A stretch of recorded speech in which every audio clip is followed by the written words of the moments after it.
Hi. I want to talk to you a little bit about resilience as a topic. Gotta put my hair up. Cannot think with my hair down. Can't do it. Instead of going to college right now, I decided to take a whole bunch of certification courses on different topics that I'm interested in so I can kind of see which topic I'm gravitated towards. And right now I'm taking a neuroscience course, which I'm learning a lot about and I'm really enjoying.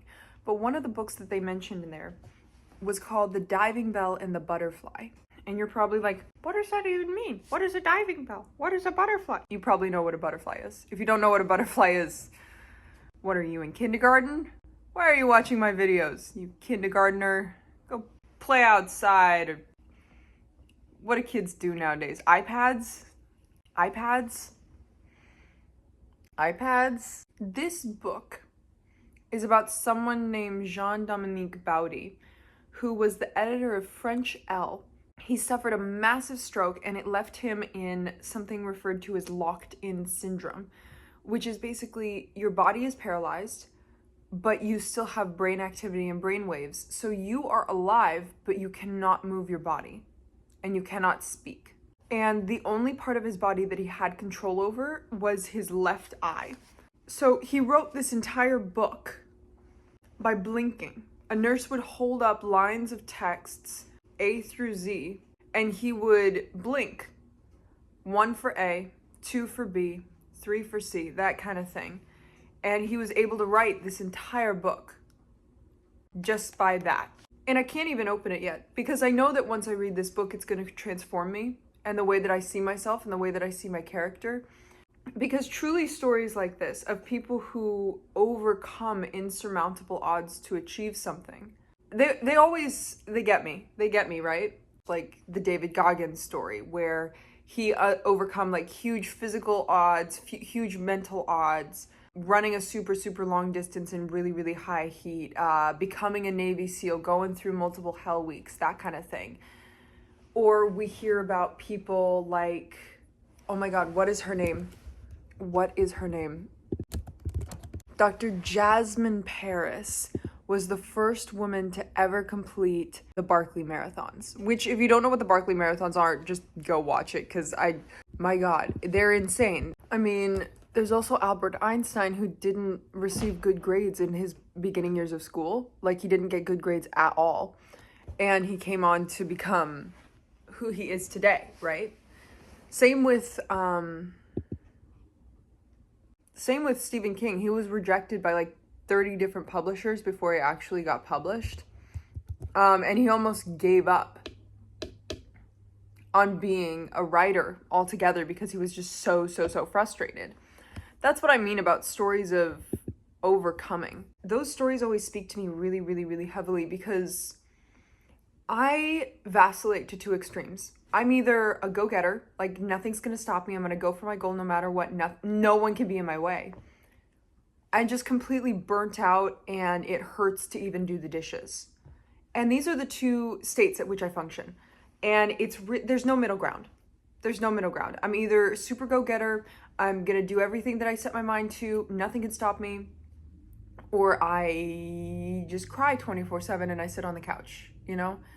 So that's just what life is for me. But I'm in go-getter mode right now. I've been accomplishing a lot of things and I'm really proud of the progress I've made in my own life. But stories like this just make you take account of how many excuses you've told yourself over the years.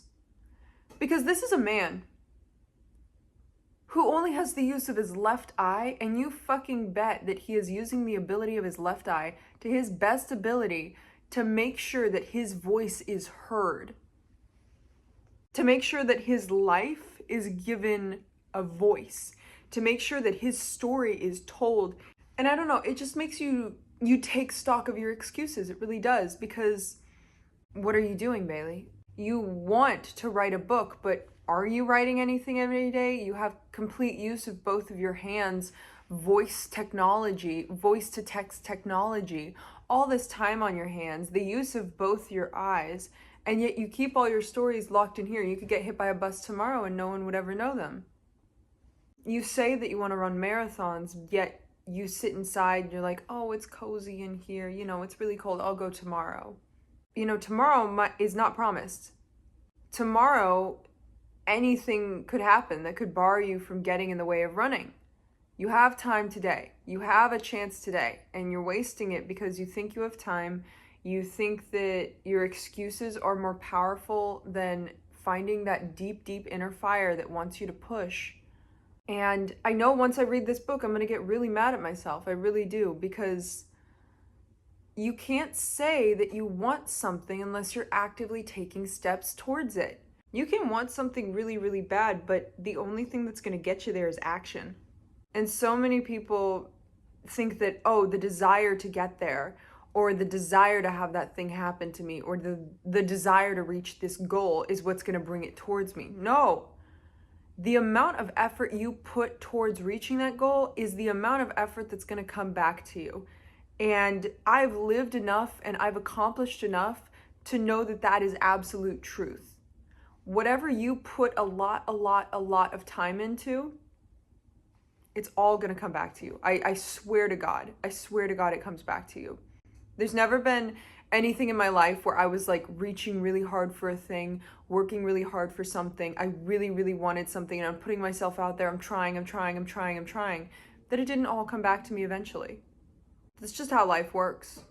But on the topic of resilience,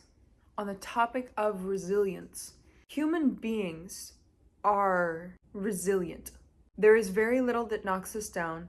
There is very little that keeps us there.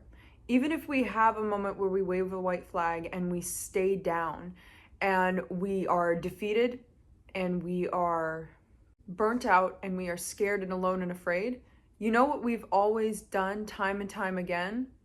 We got back up.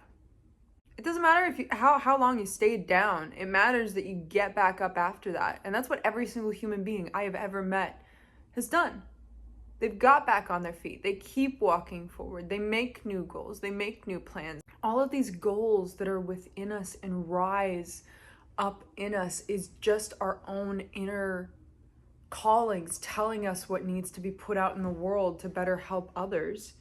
And the more and more we follow that calling, the more and more we're going to help not only ourselves by achieving what we've always wanted to achieve, but we'll help others by achieving what we always want to achieve. Those weird little voices that tell you to go after things are there for a reason. They are. And you really have to let yourself get drunk on the what if of it all. Because what if Bowdy hadn't written this story? What if he said, I'm in locked-in syndrome and, that's where I'm going to stay. Doesn't matter. There's nothing I can do. I'm just going to stay here forever. My life is over. No one knows my story, and that's it.